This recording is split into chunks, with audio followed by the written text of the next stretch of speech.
Welcome to this week's episode of Biz Success in 15, where top experts share hot tips and strategies that you can implement in as little as 15 minutes to build your dream business. And now here's your host, the Visibility Wiz, Cindy J.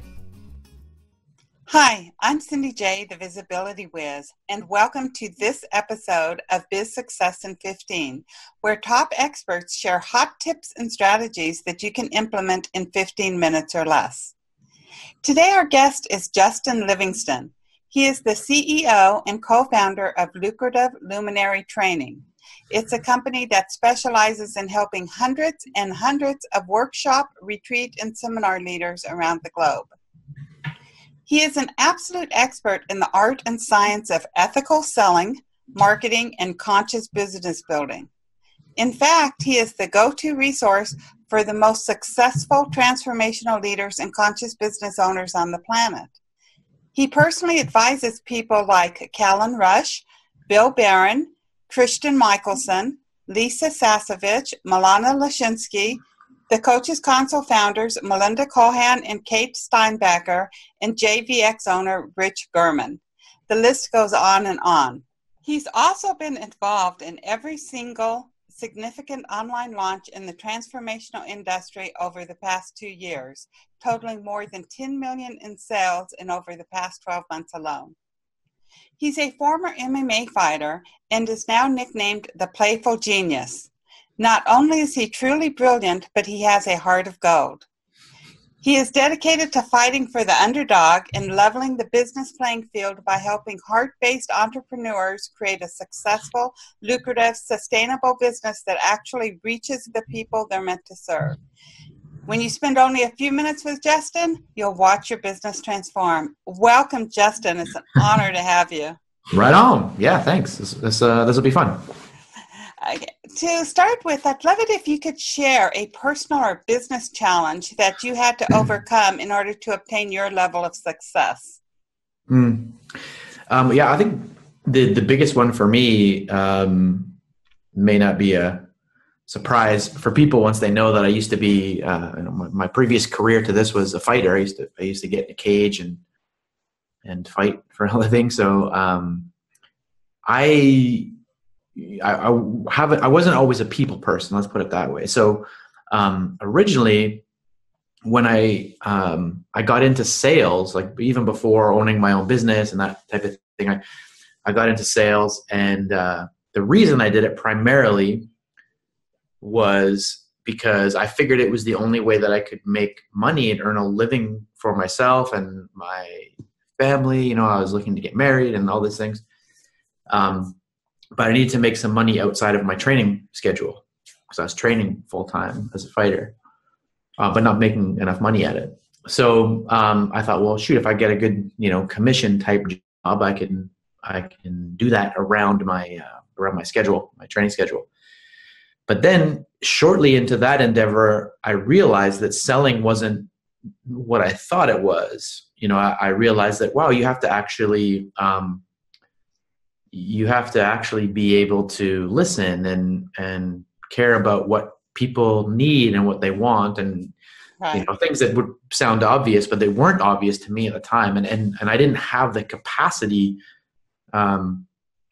to be able to do that. And it wasn't in my I don't want to say it wasn't in my nature, but it wasn't in anything I had learned up until that point in my life. Let's put it that way. And so it was a bit of a struggle. And for the first while, even as I got good at selling, it still didn't fully sink in, because what I got good at originally, I got really good at faking it. I got really good at being able to say words or sentences, be able to articulate things in a certain way, be able to move my body in a certain way, make certain gestures. People think that I was listening and that I cared about them. And it wasn't well into that process that it actually occurred to me that, this would be so much easier if I would just actually listen, as opposed to doing everything in my power to have someone convinced that I was. And but that took a long period of time, and it's still I don't want to say that's a process that's done. That's still something that I work on. things like compassion and empathy and being a good listener and legitimately caring about the well-being of the people around me. It's not something that used to be real for me. Yeah, definitely different, I'm sure, in the fighting world. I love that story. You hear a lot about introverts coming out, but introverts aren't necessarily struggling with people connection. Yeah. What it sounds like you struggled with was the people Totally. connection. Yeah. And it's not even so much that I'm an introvert. I think I'm kind of in the middle, like if I'm around people, like I'm at a lot of live events and masterminds, it's not like at the end of the day, I'm not drained. I can lead live events for 5 straight days. And at the end of the event, be like, hey, I could do a 6th one if I needed to. It's not like, so I'm not an introvert, but it's different. Right. And I wouldn't have never thought you was an introvert. I don't think an introvert could really be a fighter because that's pretty. Oh, maybe. So, Yeah. And next I'd like to ask you, what do you see as some of the biggest mistakes that entrepreneurs make in their marketing efforts? Mm-hmm. Well, I mean, for me, the biggest one that I see is not so much to do with the marketing itself. It's that the whole idea of marketing is to create interest and desire. Well, the way I see it, it's to create both a desire and a need for whatever it is that you are looking to sell. So if I'm putting together a marketing campaign, the whole purpose of it is to have the emotional part of the consumer's brain or the potential consumer's brain desire the result of whatever it is that I'm looking to offer them. But I want the logical part of their brain to feel as though they need it. It's something that they need to be able to achieve whatever it is they're looking to achieve or be, do, or have, or whatever. So that's the point of marketing. But at the end of a marketing communication, there's a kind of like a line in the sand, as I see it, where marketing ends and sales begins. At some point, there needs to be a transaction. That's okay. So the sales is the transaction, is what you're saying. Yeah, marketing is the connecting to the individual through desire and logic. Yep. They need it, they want it, and they need it. And then the sales is the actual I've never heard it. I think I may be oversimplifying it, but my point is that the biggest mistake that I see, especially in our communities, is like amongst our peer group and contemporaries in the transformation space, is what I mean by that, is that transactional element is not optimized, meaning that the weakness of their campaign is the most important part, which is the offer.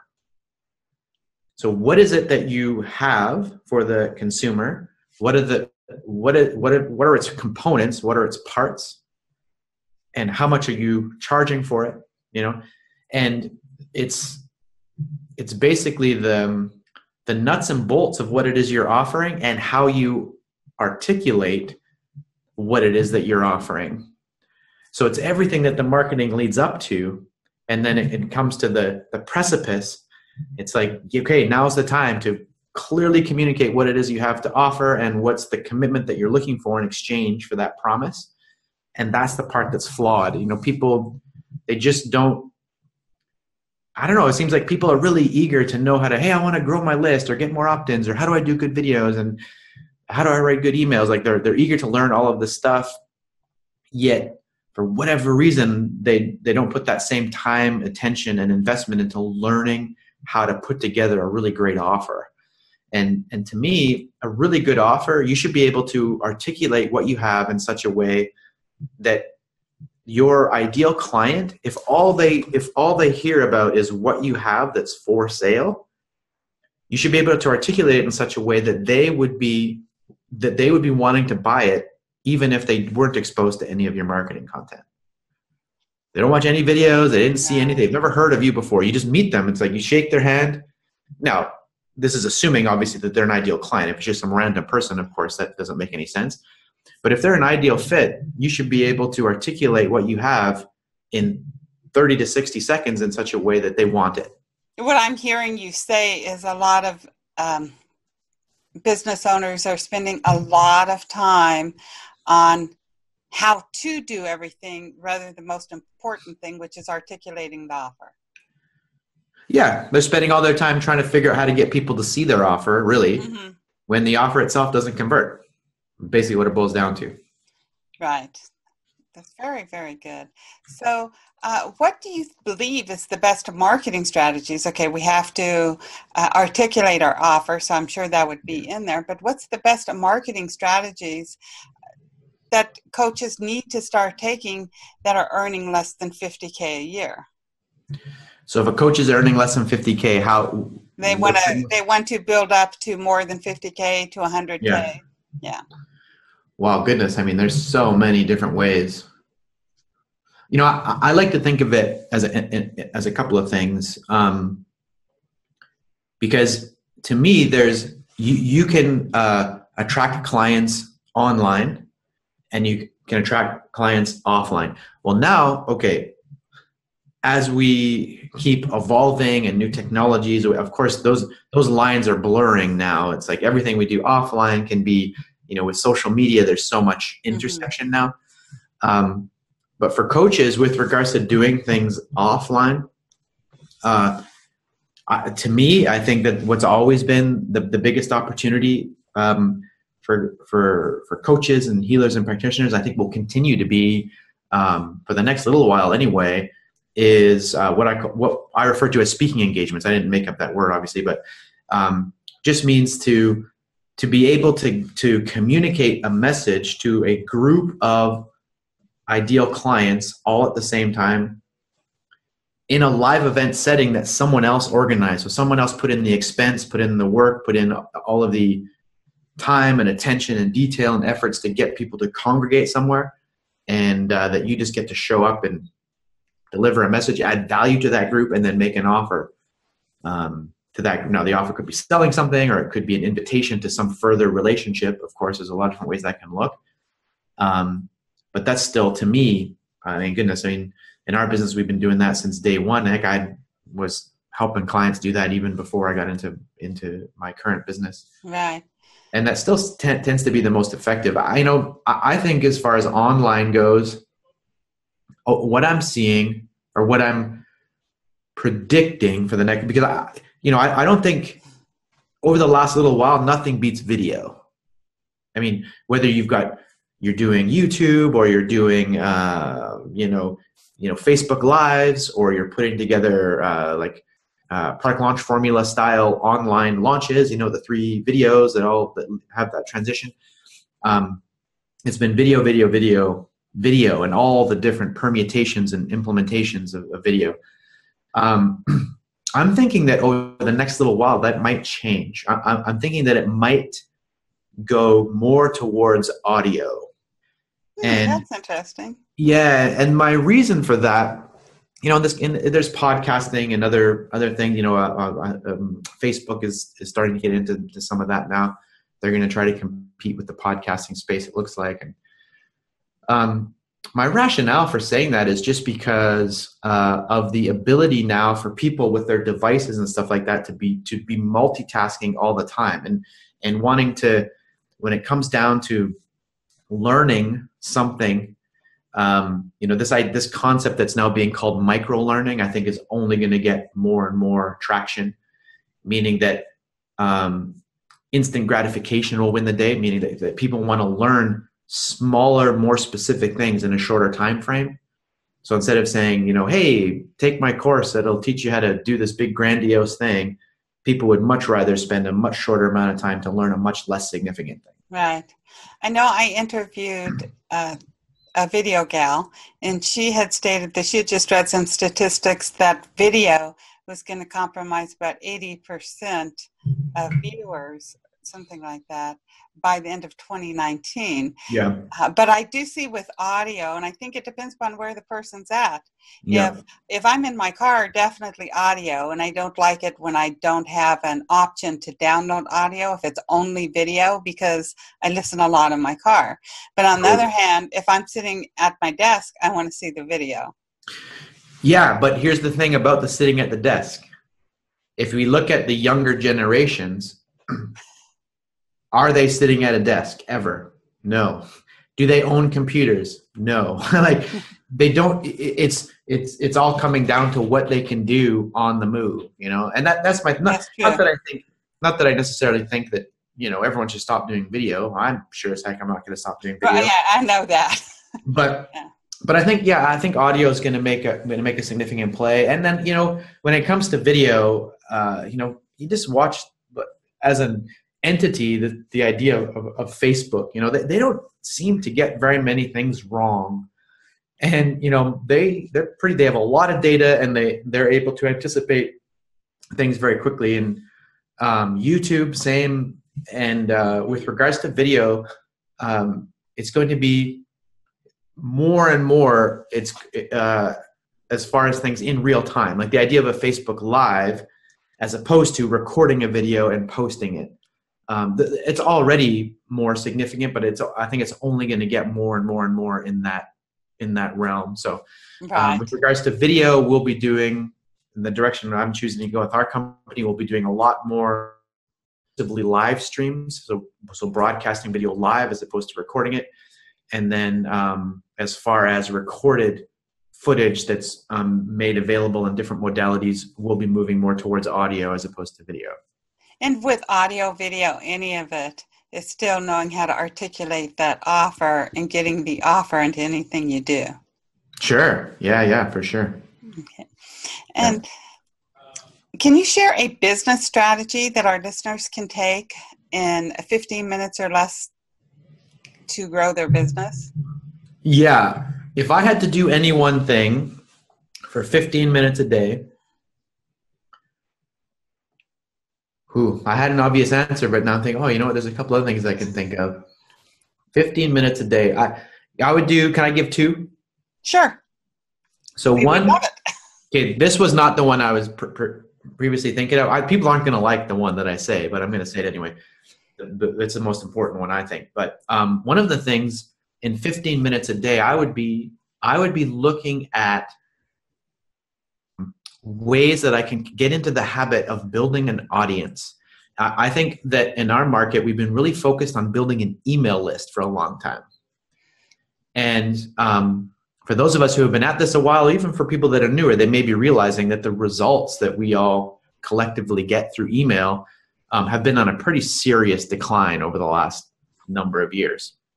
And again, it's like, if you look at the younger generations, how many of them even have an email account? You know, if you look at people in their 20s, they don't even have one. It's not something that they use. Heck, they don't even use Facebook. If you ask someone in their 20s about Facebook, they'll tell you that that's what old people do. Interesting.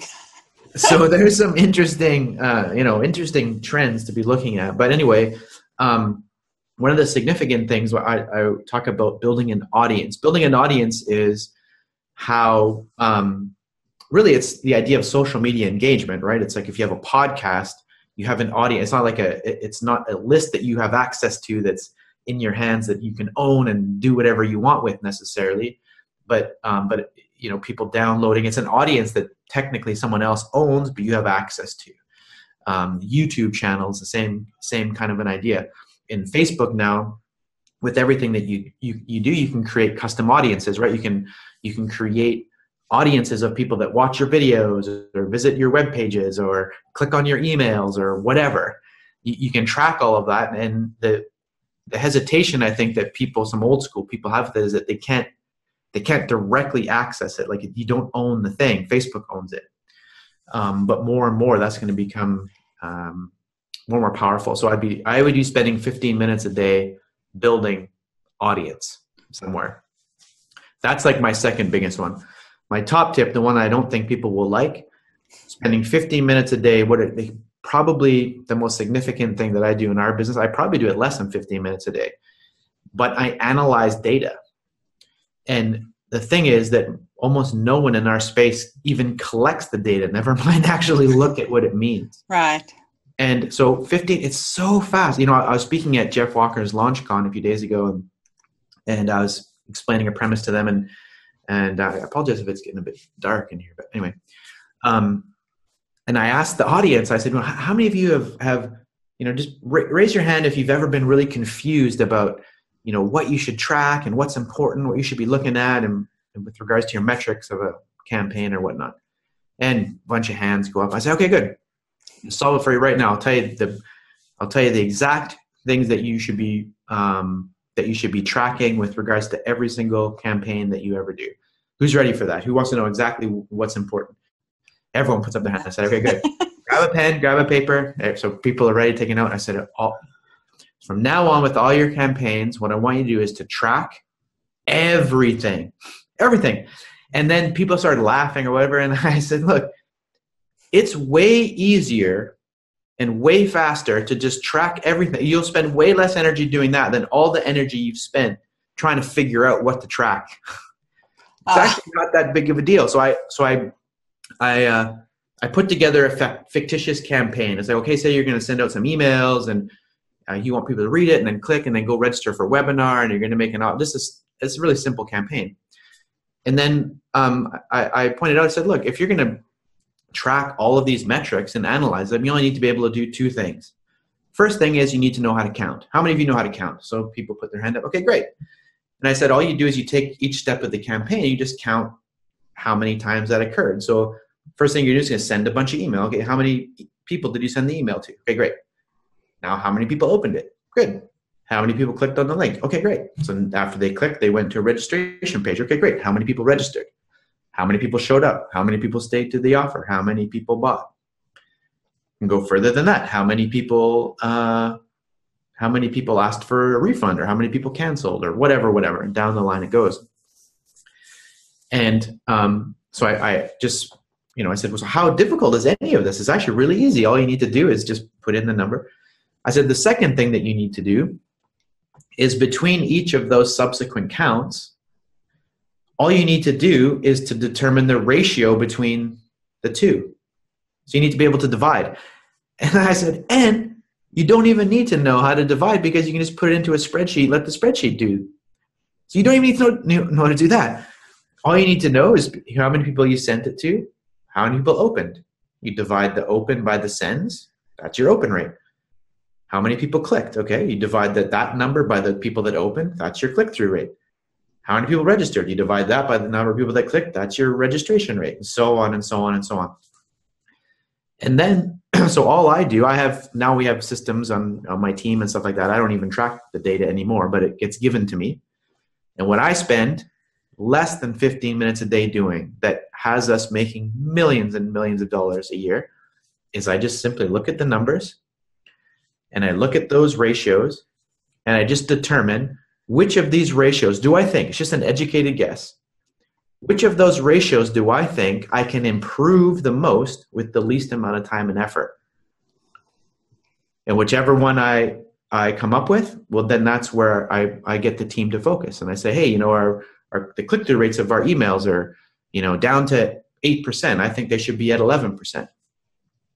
And then we'll put a project together to get that number back up. That sounds so much easier than trying to track everything at once. And that's what, anytime I've looked at it, it's like just this big blur, basically. Yeah, I know how to track, I know how to check my numbers, but I love that second aspect of choose one of them to improve. Because in my head, I'm thinking I have to improve all of them all at once. Exactly. And when you only improve one, so the thing is, it's really important that people understand what it means to have a relative increase of a ratio. So let's say you have your click-through rates of your emails are 10%, let's say, just to round it off. And then we put an initiative together and we get that up from 10% up to 12%. Okay, so how much of an increase is that? From 2%. 10 to 12. People think it's 2%, but it's not. It's 20%. It's because 12 is 20% higher than 10 relative. Yeah. So what that means is if the rest of the data of the campaign remains consistent, you're actually going to make 20% more money than you did previously. So when you understand how, which isn't difficult, people only have to have it pointed out once. It's like, no, it's not 2%, it's 20%. Then that changes everything, because then you're just looking for, okay, which of these ratios do I think that we can make the highest relative jump with the least amount of time and effort? And that's where we focus our efforts. And that's how we make sure that we're continuously making more money, being more profitable, serving more people. And it's just for me spending like 10 to 15 minutes a day looking at some numbers. And that's a huge mind shift, just the 2 to the 20%, because you're thinking, well, it's 2% more, big deal. But it's a 20% increase. You do that 5 times, you've doubled your money. Exactly. Right. That's a great tip. I like it. Yeah. Hopefully all of our listeners like it too. And I know that you have a great gift for our listeners. So can you share a little bit about it? Yeah. So I wrote, I hesitate to say it's a book, because it's not like, it's limited in scale. I mean, it's only, I can't remember how long it is, but it's not like it's 400 pages or anything. But it's a nice little ebook that has some very valuable information for anyone. Now, there's a caveat here. For anyone who's looking to scale their business. So it's not necessarily for everyone. Like if you're just looking to get to 6 figures or something like that, then probably I'm not your man. The type of stuff that I talk about, probably not. They're not necessary. But if you are looking to scale, if you're looking to do $1 million or a couple million or beyond, like if you're looking to grow in that way, I put together an ebook called Transformation Business Mastery. And in it, I just share 3 big paradigm shifts, essentially, of what it's a counterintuitive takes on how you have to actually think differently and do business very differently in order to scale from like the 6-figure level up into the multi-millions. And so again, if that's what you're looking to do, make sure you go download this. It's a very quick read. It'll completely change your life and your business. Mm-hmm. And if you're not looking to do that, then by all means. I find that there's even great tips in the little guide, even if somebody wants to scale to the next level, because if you're scaling to the next level, you have to think differently. So it's true, I mean, there's so many kind of catchy sayings about, what got you here won't get you there, that type of thing. And right. It's frustratingly true, like I like to tell people, because it seems like from the outside, if in our industry, because I can teach you how to do these $1 million things and multi-million-dollar that and blah, blah, blah. And it's like, it seems like, or some people might have the perception that I've got everything all figured out. But the reality is, I'm sitting at a business that, hasn't grown really in about 18 months or so. So I'm living it right now. Like I'm trying to figure out, okay, the next iteration of my business, what does it look like? What does it look like for our business to be 20 million or more? I haven't been able to figure that out, and it's because in it right now, I need to be able to think differently. There's ways of doing business at 20 million that looks very different from 6, 7, 8, and I'm still in the process of figuring that out. So you're totally right. It's like at every iteration, it's only everything changes. It's very true. That's on the mind. So to our listeners, be sure to go to bizsuccessin15.com and download the Transformational Business Mastery, which is Justin's free gift for you. I'm sure you'll get a lot about it. You can also re-listen to today's episode or download the audio and listen to other experts that we have interviewed. Justin, do you have any parting words for our listeners? I like to say one of the things that's just top of mind for me right now, especially in the coaching and helping expert space, things are changing so quickly. And one of the things that I think, in my opinion, whether people think it's good or bad or whatever, but one of the things that's happened, I think is really inspiring, is that it's becoming easier and easier and easier for people to do exactly what it is that they're here to do, what the things that they love doing, the things that they're passionate about. And so the people that are going to be the most successful in the next little while, the caveat is the people that are going to be the most successful moving forward are the ones that are completely clear and completely honest with themselves about what's their top priority, what are their non-negotiables, and what is it they actually want to do, as opposed to the ones that are thinking that they need to be perceived in a certain way, or they have to be doing a certain thing because other people are doing it or because they've been told they do it. The more that each of us as individuals can be really clear on, what am I here for? What am I here to do? What actually moves me and inspires me and gets me excited? What do I love doing? What brings me passion and joy? With that clarity, it's only going to get easier and easier and easier for you to be successful and create a great living for yourself and for others by just doing those things. Thank you. So much great words of wisdom. I'm sure we could go on for hours or days or weeks or months. So to our listeners, I do want to thank Justin for being our guest today. And for the listeners, be sure to go visit bizsuccessin15.com. All of the links on today's show will be there. Anything mentioned on today's show will be linked there. And so, big hugs, and be sure to tune in next week for another episode of Biz Success in 15. You've been listening to Biz Success in 15. For all links mentioned in today's show and to watch or listen to previous episodes, visit bizsuccessin15.com. Thanks so much for listening, and be sure to tune in next week for another amazing guest.